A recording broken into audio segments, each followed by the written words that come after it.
What is up mga Wacky Peeps? Kamusta kayong lahat? So for today's video, mag-change oil tayo ng ating bike na si Red, ang ating 2024 Speed 400.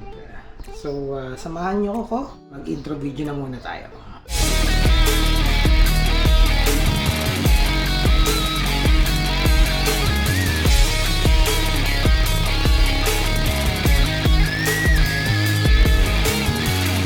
Alright, kung ikaw ay actually bago dito sa akin channel, welcome. If hindi ka pa nakasubscribe, make sure to subscribe, hit mo yung notification bell para updated ka sa lahat ng mga bagong videos na ipopost ko. Also, you can like and follow me on my Facebook, Instagram, and TikTok account. So, pasensyaan nyo na yung mga box dyan kasi hihiga ako dyan mamaya para batanggal ko yung mga ibang parts dyan para ma-change oil natin. So, first and foremost, kung magdi-DIY kayo ng Speed 400 nyo pag mag-change oil, make sure na basahin nyo muna yung user manual kasi napaka-importante, especially yung mga torque figures ng kung paano ihigpitan yung mga tornilyo nito. Kasi hindi mo pwedeng basta-basta higpitan yung mga tornilyo nito kasi makakasamahin sa engine. Ayan. So, na-prepare na natin yung ating lagayan dyan ng maduming oil. Ayan, nabili ko yan sa Lazada. And pakita muna natin yung mga gagamitin natin.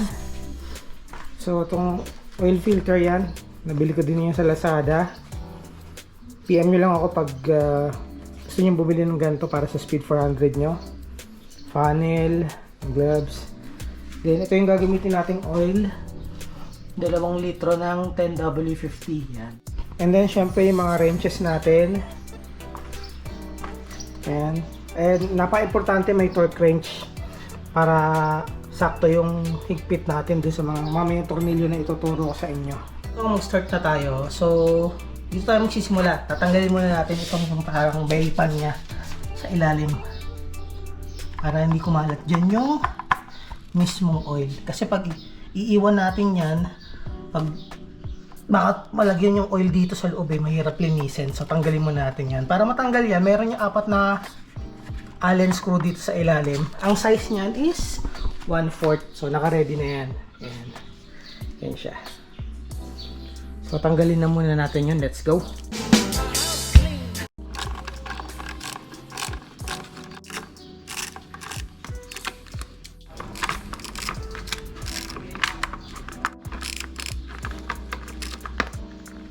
So after natin matanggal yung skid plate or belly plate, yung tawag doon, tanggalin na muna natin tong cover na to para matanggal natin tong engine cover na to. Ayan, ito muna. So ang size na to is ganito rin, 1/4 din na Allen screw. So dalawang to. So let's go.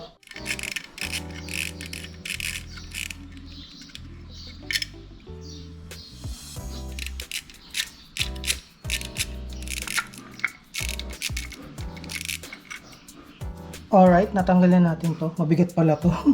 So, set aside muna natin to. Size naman ng tornilyo ng dalawa is pareho lang din. So, hindi kayo malilito magpapalit yung dalawang yan. So, tabi muna natin to. So, after natin matanggal yung mismong logo cover, tatanggalin naman natin tong left side na engine cover. To 1, 2, 3, 4, 5, and 6. So gagamit tayo dyan ng 8mm na hex bolt screw. Ayan. So unahin muna natin to. Yes. Laging tandaan, check nyo muna kung mahaba ba to or maikli para alam nyo kung saan yung mahaba and kung saan yung maikli. So ito ay maikli. Set aside muna natin yan. Pisahan natin dito sa baba.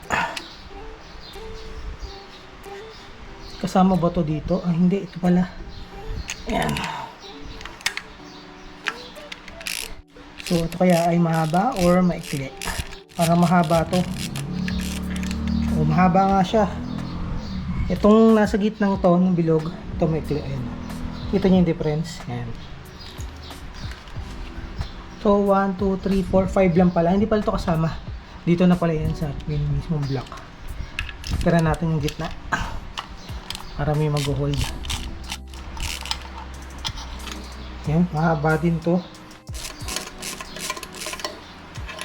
Ito ay mahaba din. Yun. Yan, yan na siya. So mahaba din to. So ito yung engine cover. Ayan. Bakal siya. So again, apat yung screw na mahaba, tapos yung isang maikli sa gitna, yung sa bilog. Tandaan nyo mga Wacky Pips ha. So mga Wacky Pips, ang next na tatanggalin natin is yung oil drain plug, which is itong block na to. Pati yung engine oil strainer, which is itong nasa gitna. Ayan. So parehong hex bolt ito, pero ang size nito is ito ay 18 to 19. Pero ang gagamitin natin kasi is 19. And sinukat ko, sakto naman siya. Yan, ganyan. Ganyan siya. Ang ganyan siya. Yan. So dito siya. So yun muna ang tatanggalin natin. Pag natanggal na natin yan, lalabas na yung oil. So let's go.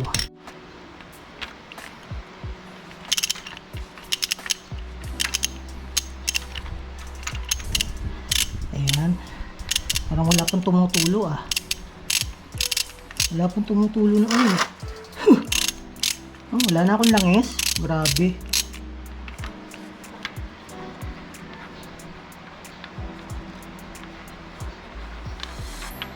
Ayun. Itim. Ang itim ng oil ko. Itim ba yan? Sorry, colorblind ako eh. So ayan na, tumutulo na mga Wacky Pips. Ayan siya. Ayan. Itim, color black. Ayan. Pero sabi kasi ng Triumph, after ng first PMS mo, ang second na is 1 year or 16,000 km. Eh, mag-8,000 km pa lang ako. Ganyan na yung color ng oil, oh. Hindi ba parang delikado yan? So, lagay muna natin yung oil plug cover dito. Dapat meron kayong ganito. Ayan. So, meron pa tayong kukunin sa loob nito eh. Which is yung strainer. Kasi kailangan natin siyang malinis. Yung nasa gitna nito. Ayan. Uhugutin niya to mga Wacky Pips. Kasi kailangan niya malinis eh. Ayan. Okay. Dandan. Asan yung baso natin? Ayan. Grabe. Ayan. Tak-tak natin to. Okay.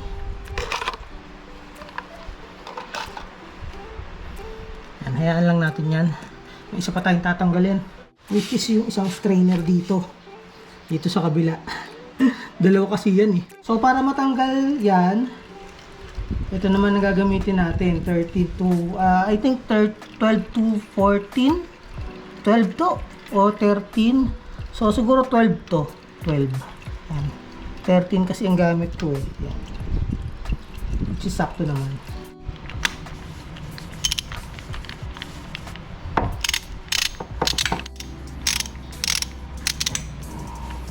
Tingnan natin siya. Baka may tumulong oil eh.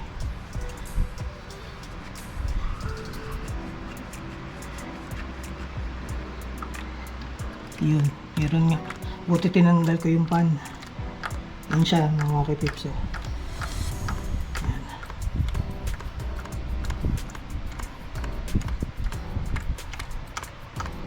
Dumi ng oil. Isang baso natin. Tingnan natin siya dito. Ang itim na talaga ng langis. Tapos ang pinakalas natin na tatanggalin is itong oil filter cap. Yan. Para matanggal din natin yung oil filter. 8mm din to na hex bolt. Luwagan muna natin pareho. Kasi ang alam ko may tutulo na rin dito eh.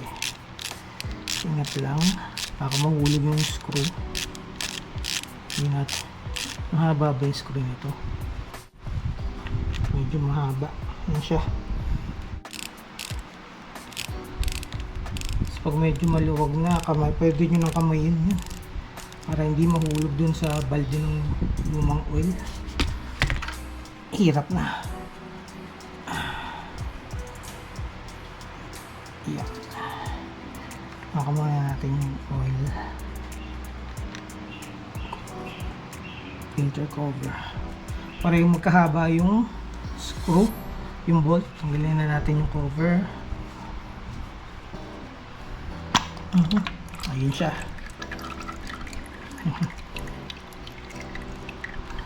So ayun siya.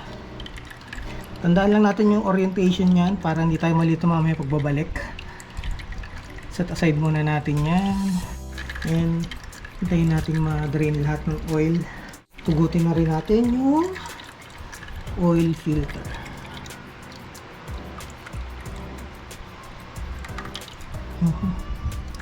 Hirap na tanggal ah. Ayan. Ang itim mga Wacky Pips. Ayan siya.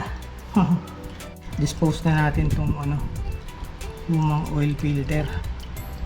Tapos hintayin natin ma-drain. Tapos lagyan na natin yung bagong oil filter. Okay? Ayun mga Wacky Pips. So, papasensya na kung makalat ha. So, tapos na yung pagde-drain ng mga lumang oil. So, kanina habang hinihintay ko yan, nilinis ko yung oil strainer, pati yung engine oil strainer. Dalawa kasi yung strainer itong dalawang yan. So, ang pinilinis ko dito is yung brake cleaner. Pwede naman yon. Ayan o, malinis na siya.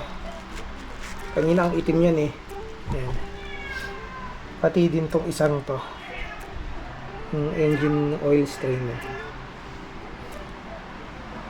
Ito kasi itong malaki oil strainer lang yan ng oil plug.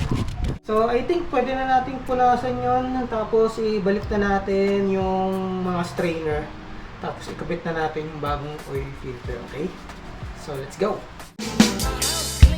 So punasan natin to ng microfiber towel. Ito mga to, yan. Yun. Itim eh.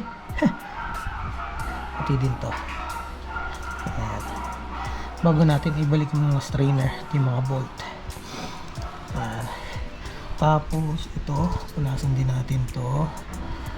Ayan. Imagine nyo kung nandito yung tinanggal natin na belly pan kanina, no? Di nagkalat yung oil dun sa belly pan. Ang hirap linisin nun. Ngayon, ikabit na natin yung bagong oil filter. Tapos, ibalik na natin yung strainer. Pati yung mga cover nito, okay? Let's go! So, mga Wacky Pips, ito yung bagong oil filter natin. So, as mentioned earlier, nabili ko ito sa Lazada. So, actually, na-open ko na siya for checking. Buksan na natin siya. Ito siya. Actually, pang ano to eh, pang Duc 390, pati Dominar. Pero sabi kasi sa code nito, pwede din to sa Speed 400. Kasi kung dinilang ko sa Lazada, nakalagay is pang Duc 390 daw ito. Ayan. Iwasan natin mahulog sa sa lumang oil. Ayan, yan na siya. So dito lang naman yan. Kabit natin dito. Yun. Kasi tutusok mo lang siya doon sa parang mismong tusokan niya. Ayan, yan na siya. Ngayon, balik na natin yung cover. Iwas muna natin ito dito. Baka nahulog yung mga tornilyo eh. Asan yung cover? Ayan, tinandaan natin yung orientation na ito kanina. Yung walang kahigpit. At syempre, sa paghihigpit na to, nabanggit ko nga kanina, gagamit tayo ng torque wrench. Kasi hindi pwede basta-basta mahigpit ang pag-tornil sa mga parts ng engine. Kasi nakaka-strain yun at pwede mag-cause ng sira sa engine nyo. Kaya, as mentioned earlier, much better na basahin nyo muna yung manual para alam nyo yung number figures ng mga torque ng bawat tornilyo. So, ito na yung torque wrench natin. Ayan. So, ang torque figures daw nito is 11 Newton meters. So, once mag-click na yung torque wrench natin, ibig sabihin, na-reach na niya yung certain torque niya.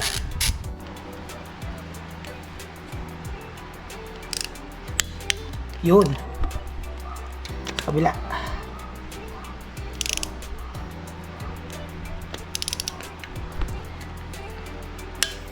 Yun. So, 11 Newton meters. Ngayon, balik na natin yung evacuation strainer. Ito siya. So, ito ay 10 Newton meters of torque. Tayo na natin tumunog yung torque. Okay, ang next naman natin is yung oil drain plug, which is ito. Yan ay 13 Newton meters. Kung hindi pa kayo marunong gumamit ng torque wrench, meron naman yun sa YouTube. Nag-YouTube lang din ako eh. Nasaan yung ating oil drain plug cover? Pero bago yun, ilagay muna natin tong oil strainer. Ayan. Ayan, suot natin yan sa loob.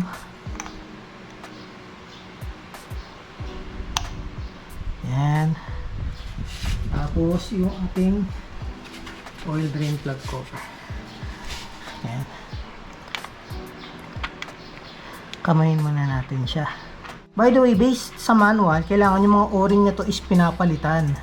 Kaso, chinek ko naman, okay pa naman. So, siguro sa next na PMS ko na siya papalitan ng mga o-rings.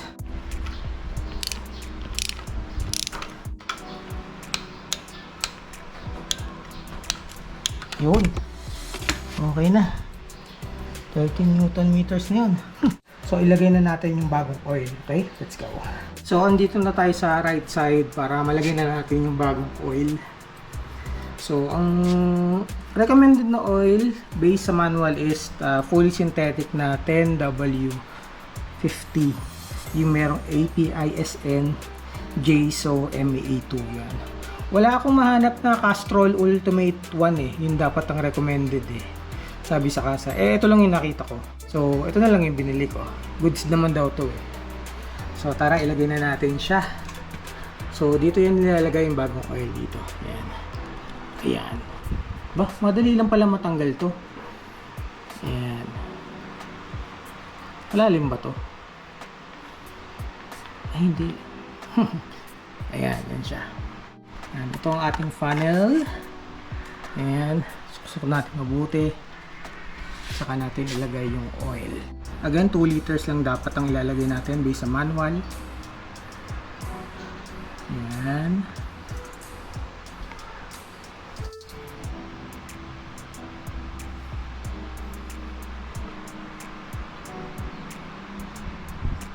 Okay, second bottle, let's go.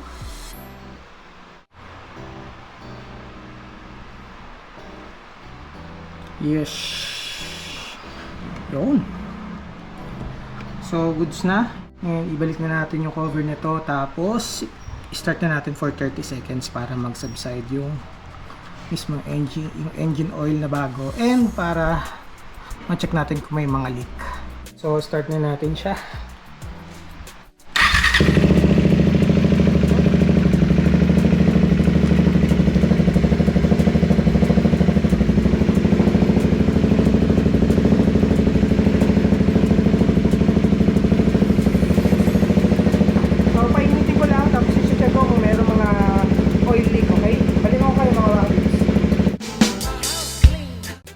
So mga wakapips, tapos ko ng mapainit. And nag-double check ko na wala naman tagas. So far so good, wala. And check natin yung oil level niya. Ayun. Not sure kung nakikita nyo. Ilawan ko kasi na cellphone ko eh. Ayan. Level naman siya.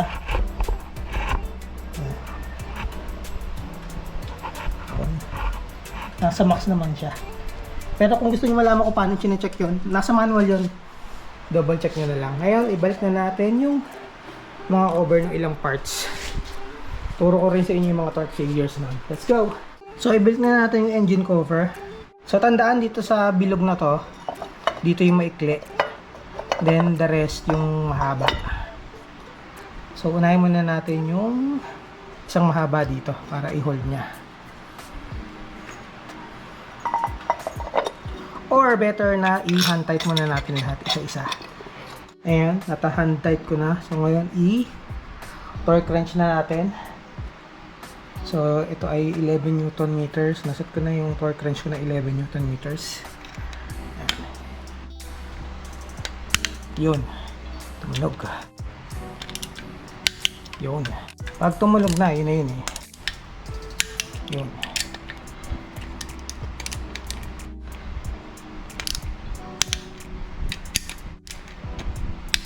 Yun. Next, yung mismong logo. Ito ay 7 Newton meters.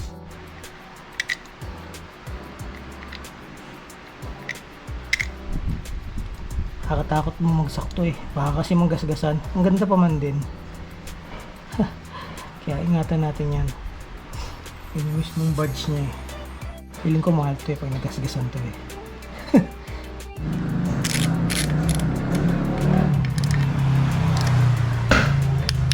Yun.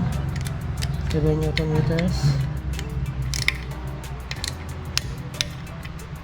Yun. Nice. So, ang last na lang natin is yung skid plate dito. Hindi pala plate yung plastic lang yun eh. Hindi na naman siya kailangan ng torque wrench. So, tara, balik na natin yan. Let's go.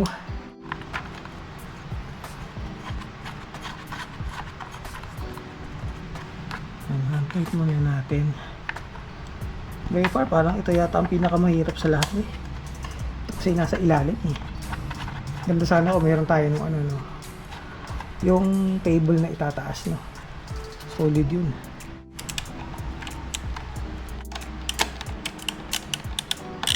Anyway, yun lang naman ang video natin for today mga Wacky Peeps. Hopefully nakatulong ito if magdi-DIY kayo ng change oil nyo for your speed 400. Kasi malaking tipid din pag kayo mag-change oil kasi, di ba? Instead na dadali nyo sa kasa. So, yung first PMS ko nito, siguro yung first 1K. Tapos sabi kasi ng kasa, ang next pa is 16K. Eh, nag-decide ako na half nun, i-change oil ko na. Kasi baka kung ano mangyari. Nakita nyo naman ang item, di ba? 8K odo. So, yun. So, again, hopefully, nakatulong itong video na ito. And kung may mga questions kayo regarding sa mga ginamit ko or sa mga ginawa ko, comment down below na lang. If tinapos nyo itong video nito, maraming salamat. And if nagustuhan nyo ito, make sure to like, comment, share, and subscribe. Hit nyo yung notification bell para updated kayo sa lahat ng mga bagong videos na ipopost ko, okay? So, stay safe po sa ating lahat and ride safe po sa ating mga motorista. Enjoy the rest of your day and I will see you all on my next video. Until next time mga Wacky Peeps, God bless everyone. Bye!